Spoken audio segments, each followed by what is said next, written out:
notícias anunciar. A quem está no cativeiro, libertação eu vou proclamar. Aleluia, aleluia, aleluia, aleluia. O Senhor esteja convosco.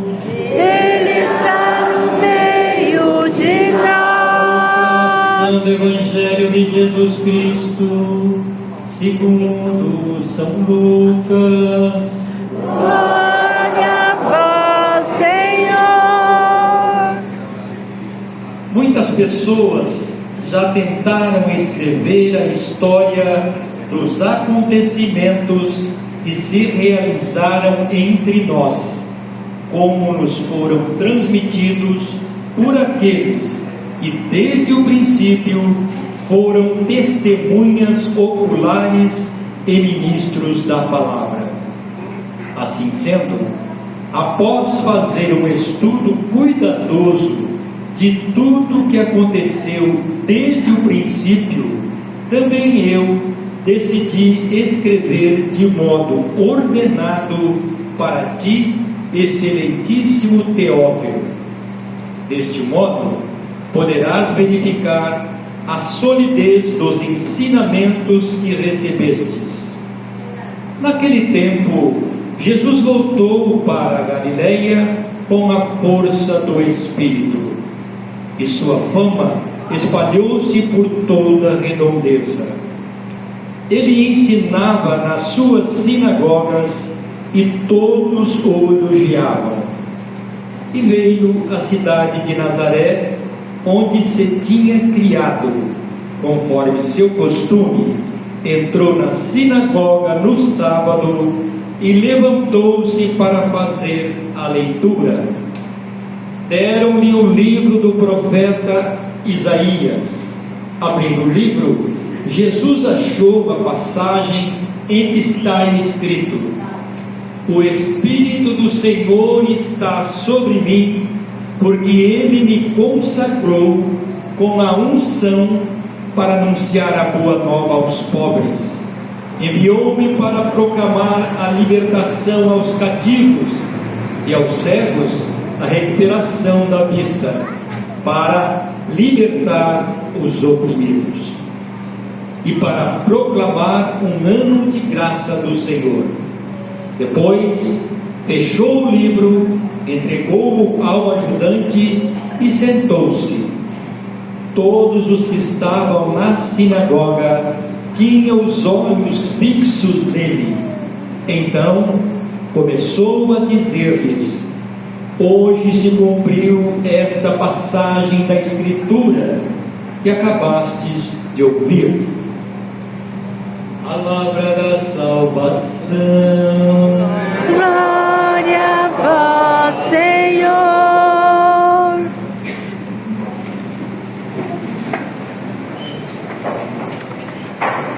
Prezado Diácono Cirineu, queridos irmãos e irmãs, nesse terceiro domingo do tempo comum, domingo no qual o Papa Francisco instituiu a grande, importante e relevante celebração da Palavra de Deus, um destaque especial à Palavra de Deus nesse terceiro domingo do tempo comum. E não é difícil percebermos que as leituras de hoje trazem realmente essa relevância à palavra. Logo na primeira leitura, tirada de Neemias, encontramos Neemias e também o escriba Esdras diante de todo o povo, lendo, proclamando a palavra de Deus, a lei antiga, que certamente ajudaria a todos eles na reconstrução daquela nação, daquele país, porque Israel estava realmente numa situação desoladora após a terrível invasão do Império Babilônico. Então era de fato uma terra bastante prejudicada por causa dos invasores estrangeiros. Havia muito por fazer, e assim a palavra de Deus, dentro desse contexto, vai dando ânimo, vai motivando as pessoas, vai conduzindo sempre mais para a vontade do Senhor. A leitura termina de uma maneira muito bonita. A alegria do Senhor será a nossa força, e a alegria de Deus é a fidelidade do povo. A alegria de Deus é o compromisso do povo para com os seus preceitos, para com os seus mandamentos, para com essa mesma palavra que salva e liberta. No Evangelho também Jesus está diante da palavra, Ele que é o Verbo encarnado, o Verbo eterno do Pai.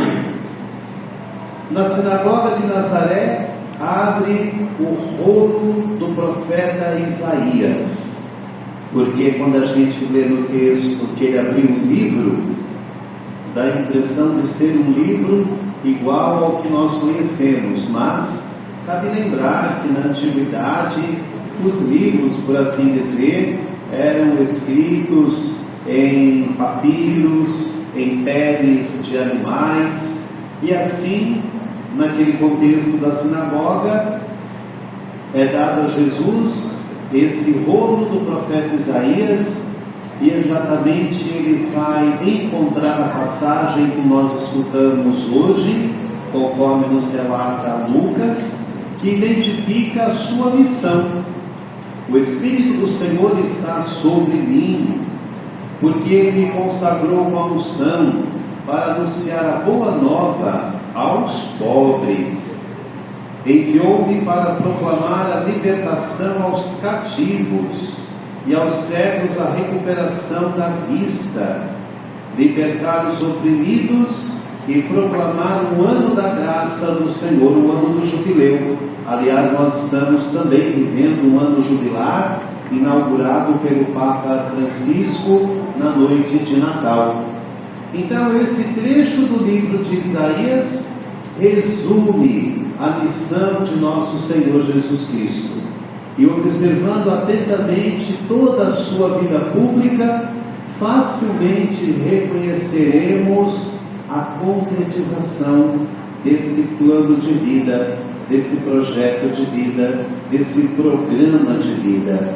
Sim, Jesus é aquele que é conduzido pelo Espírito Santo, devolveu a vista aos cegos, libertou os cativos. Ele também proclamou o ano da graça do Senhor, no sentido de que toda a sua presença é sinal da graça de Deus. Toda a sua trajetória, toda a sua vida missionária, enquanto passou por esse mundo. E também, na segunda leitura da carta de São Paulo, nosso padroeiro, encontramos Paulo fazendo uma comparação da comunidade com o corpo, para dizer que, assim como o corpo tem muitos membros, a comunidade também tem muitos membros, e cada membro é muito importante. Cada membro tem a sua função, cada membro tem a sua relevância. Paulo também, nessa mesma leitura, nesse mesmo trecho, vai observar que o Senhor colocou também muitos dons na comunidade, no sentido de que ofereceu aos membros da comunidade a capacidade de edificá-la. E assim realmente nós vamos percebendo que quando cada pessoa coloca em comum aquilo que sabe, coloca em comum a sua habilidade, coloca em comum, enfim, as suas capacidades para a edificação da comunidade da igreja, maravilhas acontecem. Mas quando as pessoas se esquivam, entendem que nada podem fazer, acham que não são capazes de nada, e simplesmente delegam para os outros, em outras palavras, cruzam os braços e se omitem, a comunidade desse jeito é prejudicada. Então, vale a pena a gente guardar no coração o ensinamento também do apóstolo. E é claro, tanto mais faremos em nossa comunidade, na medida em que também abraçarmos a palavra de Deus, meditarmos na palavra de Deus, procurarmos praticar a palavra de Deus. Tanto mais assim a comunidade será edificada. Que São Paulo Apóstolo, o nosso padroeiro, sempre nos inspire.